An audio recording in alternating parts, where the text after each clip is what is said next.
Engkau telah menyelamatkan aku dari tengah lautan. Gumam Gulliver penuh rasa syukur. Ia mencoba berjalan keluar dari air. Aduh, lelah sekali. Ya, Gulliver kelelahan hingga jalannya sempoyongan.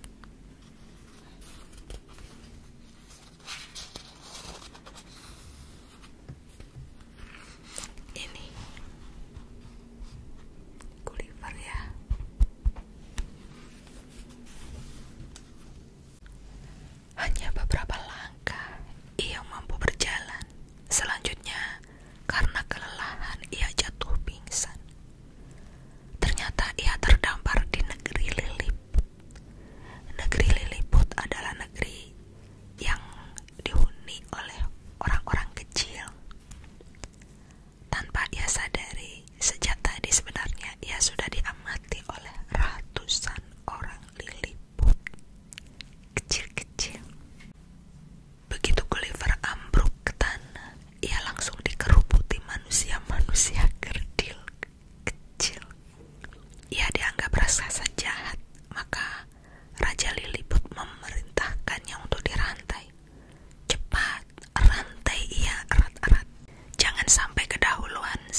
sengaja menakut-nakuti pasukan negeri Lilliput. Aku akan melemparkan kalian ke laut dan menginjak-injak kalian sampai mati.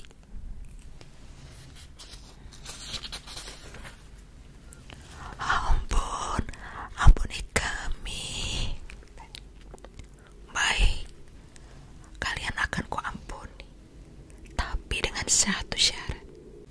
Kalian tidak boleh berperang lagi. Kalian harus hidup berdampingan dengan damai. Baik, kami berjanji, kata Panglima Perang Negeri Seberang. Gulliver diangkat sebagai pahlawan negeri Lilliput. Kini negeri Lilliput aman dan tentram. Tak ada lagi bangsa lain yang berani mengganggu negeri itu. Di negeri Lilliput, segala keperluan Gulliver sudah disediakan oleh raja dan rakyat Lilliput. Sebenarnya, Gulliver merasa senang hidup di negeri itu. Namun, Gulliver selalu teringat tanah kelahirannya. Ia masih ingin pulang ke kampung halamannya. Kalau begitu, kita harus membuat perahu besar, kata Raja Lilliput. Benar. Kuharap Paduka Raja mau membantu saya membuat perahu itu, kata Gulliver. Raja menyanggupi. Beberapa hari kemudian, mereka bersama-sama membantu membuat perahu. Dengan kerjasama yang baik, perahu itu akhirnya selesai juga.